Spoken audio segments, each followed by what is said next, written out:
The Cocktail Party, a play by British playwright T.S. Eliot, made its debut in Edinburgh in 1949 and subsequently premiered on Broadway the following year. The narrative centers around a troubled married couple who, with the assistance of a mysterious stranger they encounter at a cocktail party, confront their issues and strive to move forward. Eliot's work delves into recurring themes found in his oeuvre, such as the inherent isolation of the human condition and the transformative potential of Christian sacrifice in fostering communal well-being. Although the play initially appears as a satire of conventional British drawing room comedies, it gradually evolves into a somber philosophical exploration of human relationships. The play commences at the residence of Edward Chamberlayne, the host of a cocktail party organized by his wife, Lavinia, who is conspicuously absent.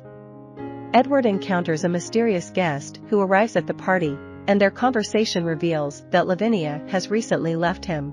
Despite the guest's attempts to persuade Edward that the separation could be beneficial for both parties, Edward resolutely expresses his determination to win her back. In a promise to return the next day with Lavinia, the guest departs. Shortly thereafter, Edward is approached by another guest, Peter Quilp, who implores Edward for help in communicating with Celia Copplestone, yet another attendee. Peter harbors unrequited love for Celia, and Edward agrees to assist him. In a subsequent scene, it is revealed that Edward and Celia have been engaged in a clandestine affair, concealed from Lavinia and their circle of friends. However, when Lavinia departs from Edward, he and Celia mutually decide to terminate their relationship. Act 1 culminates with Lavinia's return to her former residence alongside the other guests.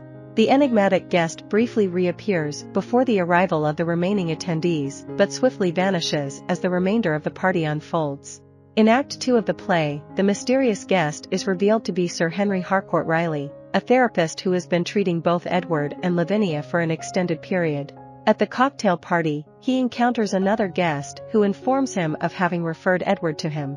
Sir Harcourt Riley engages in a lengthy conversation with Edward, delving into his aspirations and his perspective on his relationship with his wife. Subsequently, Lavinia arrives for her session, having also been seeing the therapist.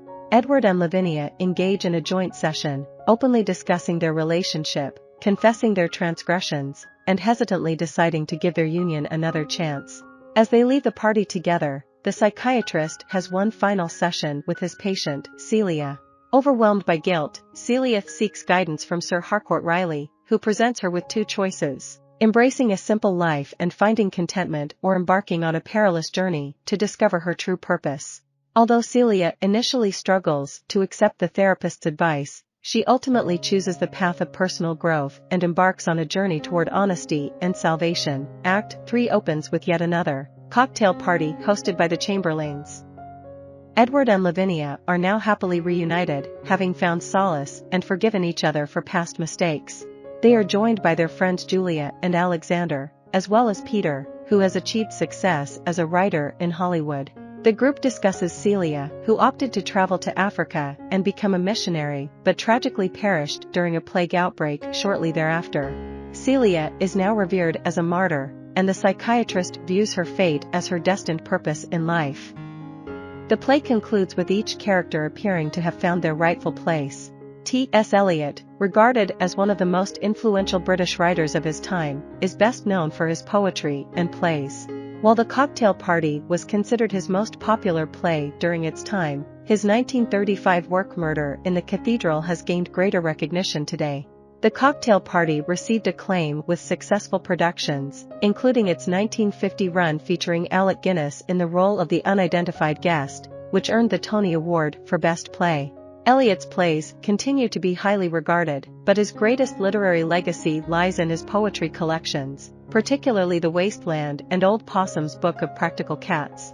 The latter inspired the Tony-winning Broadway musical Cats, which holds the distinction of being one of the longest-running shows in Broadway history.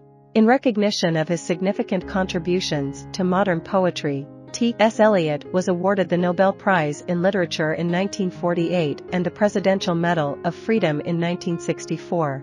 I hope you enjoyed this video. Leave a like if you did, and be sure to subscribe. Thank you.